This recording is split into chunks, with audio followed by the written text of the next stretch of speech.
खरं सांगू का तुला वर्षा, माझे नील आणि नंदन इतके स्मार्ट आणि ऍक्टिव्ह आहेत ना की बस मला तर आता सगळं मिळालं.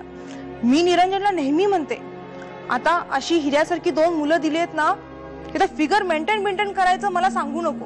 मी माझं काम 100 नाही 200% करते. हो ना वर्षा? पुरंदर जेवायला काय घालणार आता मला? उत्तमच केलंय, गंमत आहे बघ.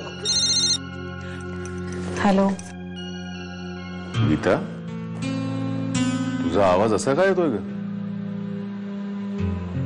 शुभू, मी उगाच आलेले इथे. नक्की काय झालंय मीता? मी आल्यावर सांगेन. हे बघ, तू असं कर, ताबडतोब मीराच्या घरी आहे, लगेच निघ तिकडनं. ओके, मी 10 मिनिटात येते. हा, लगेच ये. तुम्ही ज्या विषयावर बोलताय ना, त्या विषयावर माझ्याकडे बोलण्यासारखं काहीच नाही. आणि मगासपासून तुम्ही तिघी माझं इथे अस्तित्व नसल्यासारखंच एकमेकींशी बोलतायत, हो ना? अगं नमिता, अगं असं काय करतेय? कोणी मुद्दामून का करतंय हे? त्या प्रोमिताला काही माहिती सुद्धा नाही. प्रोमिताला माहिती नाहीये, पण तुला आणि लतिकाला माहितीये ना मला मूल नाहीये ते. मग पुन्हा पुन्हा तोच विषय काढून का बोलता तुम्ही? मलाही कळत नाहीये तू एवढी रिॲक्ट का होतीयस. कूल डाऊन, हे सगळं नॅचरल आहे. लहानपणापासून खूप दुःख भोगलेली माणसं असतात ना, एकतर ती निगरगट्ट तरी होतात, नाहीतर आपल्या अश्विनी सारखी मानी मनस्वी होतात. हाल सुचतील, आतल्या झुरत राहतील, पण तोंडातून शब्द नाही काढणार. अशूचंही तेच झालंय. काय झालं ग वर्षा?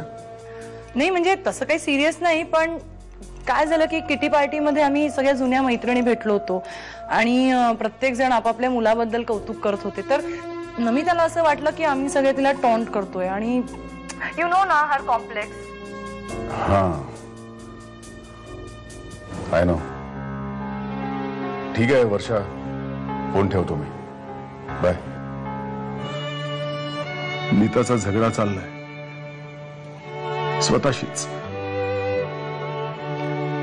ती स्वतःलाच पटवण्याचा प्रयत्न करते की जे बाळ येणार आहे ना, ते ॲज इफ तिच्याच कुशीत मिळणार आहे.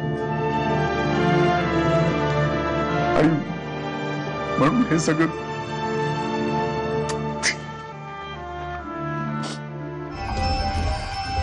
पण माझं नाव पण किट्टी आहे.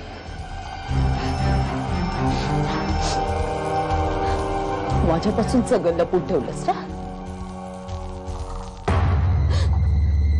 नाही मी तुला बर्बाद केलं ना, तर पापाचं नाव लावणार नाही चायला.